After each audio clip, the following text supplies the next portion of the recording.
Dying in Overwatch sucks. Have you ever been in the situation where your team is doing good, you guys are winning, everything's going good, and then suddenly they switch to Widowmaker, she appears out of nowhere, and then you die, and then you're like, oh, my bad guys, I didn't know they had Widowmaker, and then you guys lose the fight, you lose the point, they push the payload, etc. Well, a solution to that problem is to use the scoreboard.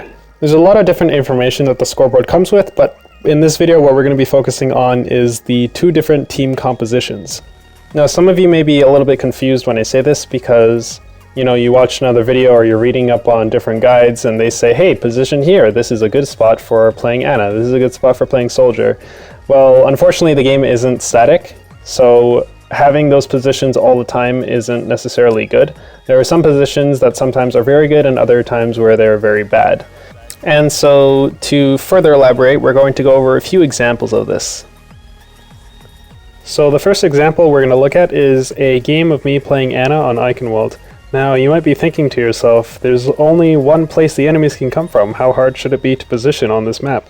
Well, that's where you're wrong. See, there's this gap here that some characters can fly across or dash across, and Pharah, the most common person to do this, can come across here into the back line of your team, and since her rockets are so strong, she can easily eliminate any squishies that she finds in the back. Now, the reason why this is dangerous for you is because you're most likely going to be facing towards the choke, and if you do not see Pharah coming, then she will easily take you out before you even notice that she's there. So it's very, very important that you know this information. I would also like to point out that Pharah can fly above the building, so she can come over if she wants to, or she can just poke from above these buildings here. So now that we have that out of the way, we can finally move on to the gameplay. And so this spot here, I like to play this spot as my default spot when I play Ana. It's just such a safe spot because you're such a far distance from the enemy and you can still see all of your allies. So you can easily know when to try and sleep someone or throw a grenade or anything. You can just do your job here very safely from this position. And it's very difficult for the enemies to sneak up on you, since the main area of battle is at the choke there, and most characters on the enemy team will most likely be coming through that area. As soon as I notice that they have the Pharah behind us, I can still hear her behind us. So you can see that I'm switching my position to come over here, which is safer against Pharah. The reason being is that she has to commit a lot harder in order to get me if she really wants me that bad. The tree can sort of count as cover, as it makes it a little bit more difficult for her to see me, but the most important thing is that I can still do my job here, and if Pharah does decide to try and come for me, I have this little cubby I can run into, and so that'll keep me safe so that Pharah doesn't kill me. So if Pharah wants to get me, she either has to commit really, really hard in order to get me, or she ends up just going for somebody else because I'm so far away from her, and she has to commit really hard, and if she doesn't manage to kill me, then she just essentially just kills herself. So I'm just going to be staying here for the next little while until I'm able to deal with the Pharah. And you can see that I'm still doing my job properly, I'm still being able to heal everybody, and you can see that Pharah isn't trying to commit through me so hard. And when she does decide to try and go for someone, she's still out in the open for me to go and get her. And as soon as she dies, I'm still doing my job, I'm still healing people, but you can see in a second that I'm going to check my scoreboard and I'm going to see that there's no more Pharah. So what do? I go back to my default spot because this spot is a lot more effective at doing more things. So I'm able to play here safe now because there's no threat of the Pharah coming behind me. So this is a good example of me using the scoreboard as a way to help myself position in order to maximize my effectiveness. Now the second example comes from a professional game, and I'm not too sure if Team Envious didn't just realize how strong D.Va was. This was before she got nerfed, so this was a patch before the current one today. And so the position that Soldier's in right now is pretty bad against D.Va because if she's able to get up close to you without any sort of distance between you two, any sort of gap between you two, then she does a buttload of damage and she can destroy Soldier really, really fast.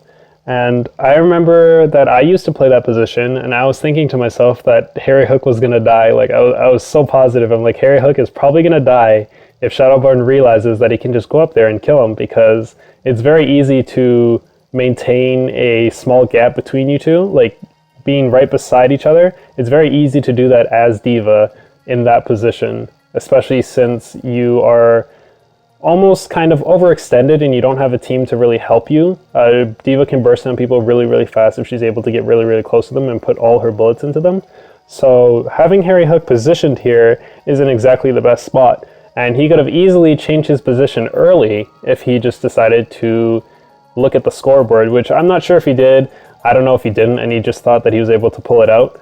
But in the future, in games that you play, at least this is what I do now, I'm not sure if this still applies because D.Va got nerfed, so it's a lot easier for a soldier to take out D.Va.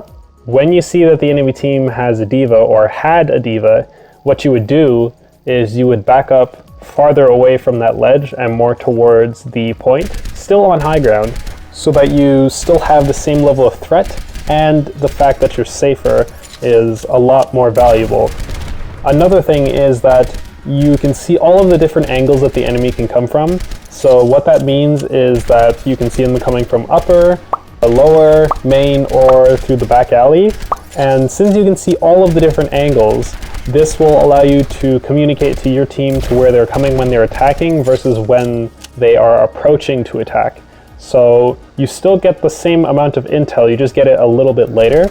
And on top of that, being in this position, it's very easy for you to see where enemies are coming from. Like I said, you can see all of the different angles.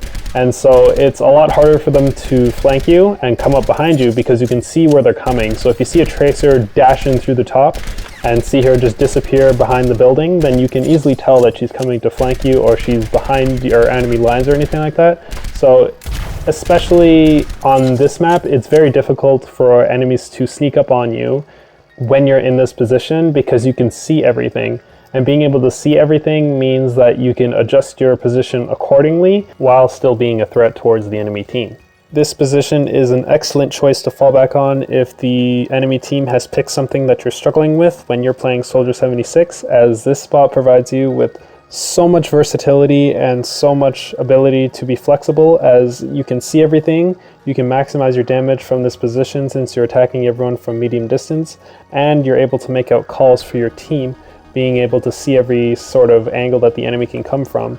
So you can just do so much in this position, and even though there are other positions that you can play, this one is a very, very solid choice if you're not sure where to play or if you just need a default spot to play at before the game starts.